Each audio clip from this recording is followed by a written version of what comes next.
Let's talk about one of the most familiar prayers in the world, Surah Al-Fatiha.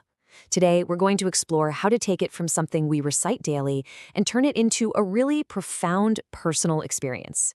It's all about shifting from routine to renewal.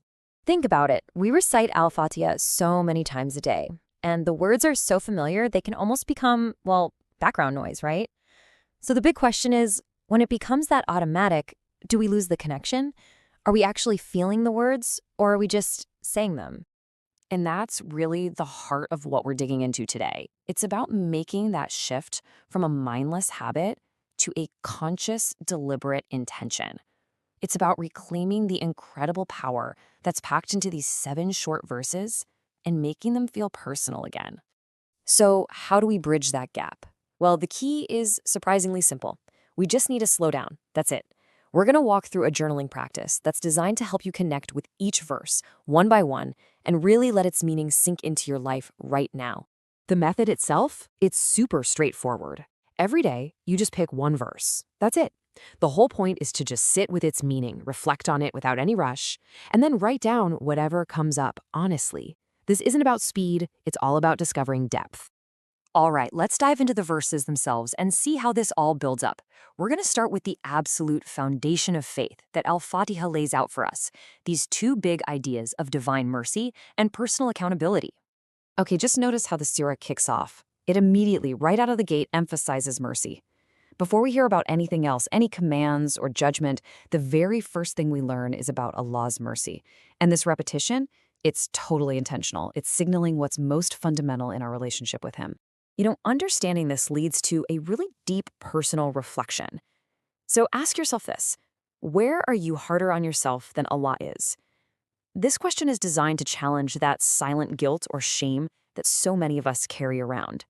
It's a reminder that accepting divine mercy is actually a huge part of faith. But here's the thing: mercy doesn't just erase responsibility, and the surah shows this balance so beautifully. The 4th verse, Master of the Day of Judgment, is a powerful reminder that our actions matter. They have consequences. See, Allah is both infinitely merciful and perfectly just. It's not one or the other, it's both. So this brings us to a really crucial question for our own lives. How does believing in accountability actually show up day to day? It's not meant to paralyze us with fear, it's meant to bring clarity to our purpose. Does knowing we're accountable actually shape our choices, our goals, and what we decide is important each day? Okay, so once that foundation of mercy and accountability is set, the surah then moves on to define our direct relationship with Allah. And it's a relationship built on 2 things: worship and our constant need for guidance. This verse completely shifts our perspective toward gratitude, and it's an unconditional kind of praise. It's not just praise for when things are going great, but always. Why? Because Allah is Rabb al-Alameen, the Lord of all worlds, and that includes the private, messy worlds of our own struggles.